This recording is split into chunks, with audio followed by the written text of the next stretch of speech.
Hoje nós vamos estudar como se deu os fundamentos do projeto colonial que foi implantado por Portugal aqui nestas terras que vieram a ser Brasil. Então vamos começar. Considerações políticas levaram a coroa portuguesa à convicção de que era necessário colonizar a nova terra. A expedição de Martim Afonso de Souza, que ocorreu de 1530 a 1533, representou um momento de transição entre o velho e o novo período.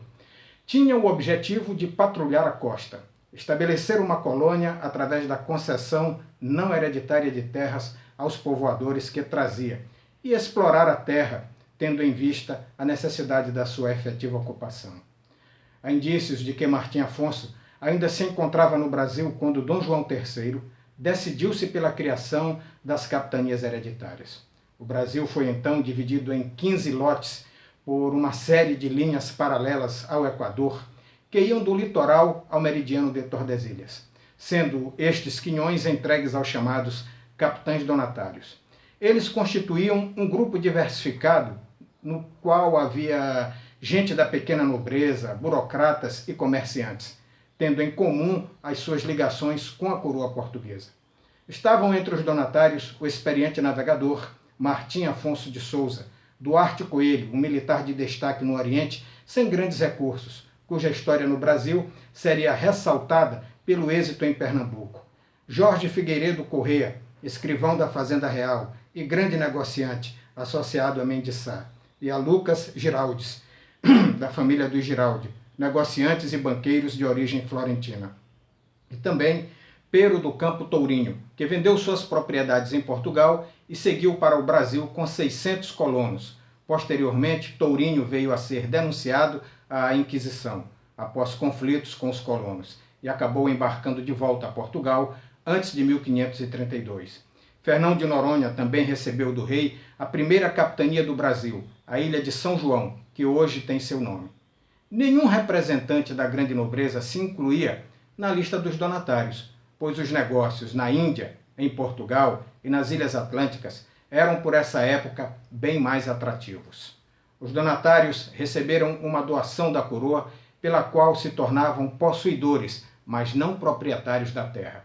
Isso significava, entre outras coisas, que não podiam vender ou dividir a capitania, cabendo ao rei o direito de modificá-la ou mesmo extingui-la. A posse dava aos donatários extensos poderes, tanto na esfera econômica, arrecadação de tributos, como na esfera administrativa, a instalação de engenhos de açúcar e de moinhos de água, e o uso de depósitos de sal. Isso dependiam do pagamento de direitos, parte dos tributos devidos à coroa pela exploração de pau-brasil, de metais preciosos e de derivados da pesca. Cabiam também aos capitães donatários do ponto de vista administrativo. Eles tinham o monopólio da justiça, autorização para fundar vilas, doar sesmarias, alistar colonos para fins militares e formar milícias sob seu comando. A atribuição de doar sesmarias é importante, pois deu origem à formação de vastos latifúndios. A sesmaria foi conceituada no Brasil como uma extensão de terra virgem, cuja propriedade era doada a um sesmeiro, com a obrigação, raramente cumprida, de cultivá-la no prazo de 5 anos e de pagar o tributo devido à coroa. Houve em toda a colônia imensas sesmarias, de limites mal definidos, como a de Brás Cubas, que abrangia parte dos atuais municípios de Santos, Cubatão e São Bernardo.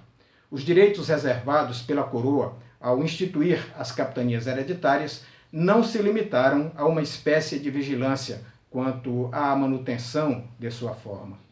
O rei manteve o monopólio das drogas e especiarias, assim como a percepção de uma parte dos tributos. Assegurou ainda o direito de aplicar a justiça quando se tratasse de morte ou retalhamento de partes de corpo de pessoas de condição nobre. Nomeou, além disso, uma série de funcionários para garantir que as rendas da coroa fossem recolhidas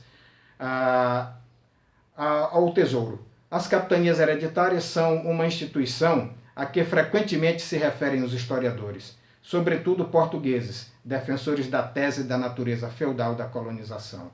Essa tese e a própria discussão perderam hoje a importância que já tiveram, cedendo lugar à tendência historiográfica mais recente, que não considera indispensável rotular com etiquetas rígidas formações sociais complexas que não reproduzem o modelo europeu. Sem avançar neste assunto, lembremos que, ao instituir as capitanias, a coroa lançou mão de algumas fórmulas cuja origem se encontra na sociedade medieval europeia. E o caso, por exemplo, do direito concedido aos donatários de obter pagamento para licenciar a instalação de engenhos de açúcar. Esse direito é análogo, ou seja, comparável às banalidades que eram pagas pelos lavradores aos senhores feudais. Mas, em essência, mesmo na sua forma original, as capitanias representaram uma tentativa transitória e ainda tateante de colonização, com o objetivo de integrar a colônia à economia mercantil europeia. Sabemos, com exceção das capitanias de São Vicente e Pernambuco, as outras fracassaram, em maior ou menor grau, por falta de recursos, desentendimentos internos, inexperiência, ataques de índios. Não por acaso, as mais prósperas combinaram a atividade açucareira e um relacionamento menos agressivo com as tribos indígenas. As capitanias foram sendo retomadas pela coroa ao longo dos anos, através de compra, e subsistiram como unidade administrativa, mas mudaram de caráter por passarem a pertencer ao Estado.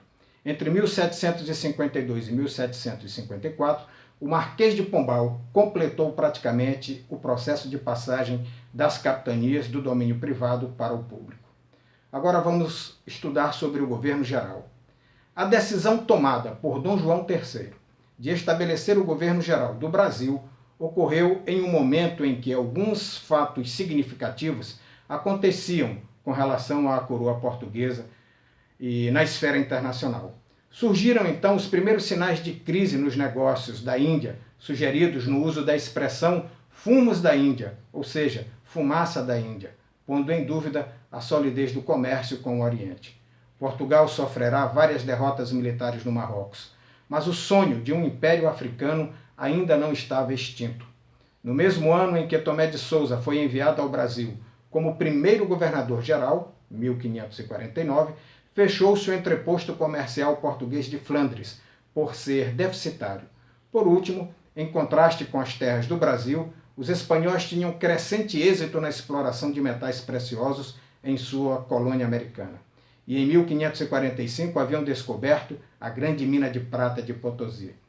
Se todos esses fatores podem ter pesado na decisão da coroa, devemos lembrar que, internamente, o fracasso das capitanias tornou mais claros os problemas da precária administração da América Lusitana. Assim, a instituição do governo geral representou, de fato, um passo importante na organização administrativa da colônia. Segundo as crônicas da época, Tomé de Souza era um fidalgo sisudo, com experiência na África e na Índia. Chegou à Bahia acompanhado de mais de 1000 pessoas, inclusive 400 degradados, trazendo consigo longas instruções por escrito, conhecidas como Regimento de Tomé de Souza. As instruções revelam o propósito de garantir a posse territorial da nova terra, colonizá-la e organizar as rendas da coroa. Foram criados alguns cargos para o cumprimento dessas finalidades, sendo os mais importantes o de ouvidor, a quem cabia administrar a justiça, o de capitão-mor, responsável pela vigilância da costa, e o de provedor-mor, encarregado do controle e crescimento da arrecadação. Não devemos imaginar, porém, que no século XVI o Brasil proporcionasse riquezas consideráveis aos cofres reais.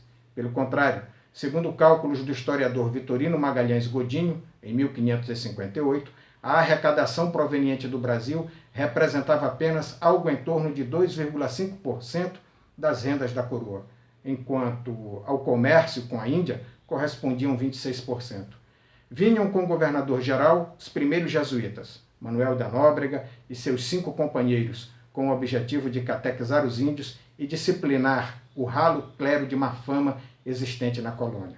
Posteriormente, em 1532, criou-se o Bispado de São Salvador, sujeito ao Arcebispado de Lisboa, caminhando-se assim para a organização do Estado e da Igreja, estreitamente aproximados. O início dos governos gerais representou também a fixação de um polo administrativo na organização da colônia, obedecendo às instruções recebidas. Tomé de Souza, então, empreendeu o longo trabalho de construção de São Salvador, capital do Brasil até 1763. A instituição de um governo geral representou um esforço de centralização administrativa, mas isso não significa que o governador-geral detivesse todos os poderes, nem que, em seus primeiros tempos, pudesse exercer uma atividade muito abrangente. A ligação entre as capitanias era bastante precária, limitando o raio de ação dos governadores. A correspondência dos jesuítas dá claras indicações desse isolamento. Em 1552, escrevendo da Bahia aos irmãos de Coimbra, o padre Francisco Pires queixa-se de só poder tratar de assuntos locais porque, às vezes, passa um ano e não sabemos uns dos outros, por causa dos tempos e dos poucos navios que andam pela costa. E, às vezes, se vêem mais cedo navios de Portugal que das capitanias. Um ano depois, metido no sertão de São Vicente, o padre Manuel da Nóbrega diz praticamente a mesma coisa. Mais fácil é vir de Lisboa recado a esta capitania que da Bahia. Bom, assim nós apresentamos o projeto de colonização de Portugal para o Brasil e com a instituição da Governadoria Geral, nós vamos ver consolidada de uma vez por todas a conquista e a posse de Portugal destas novas terras. A todos vocês, muito obrigado e até o nosso próximo encontro.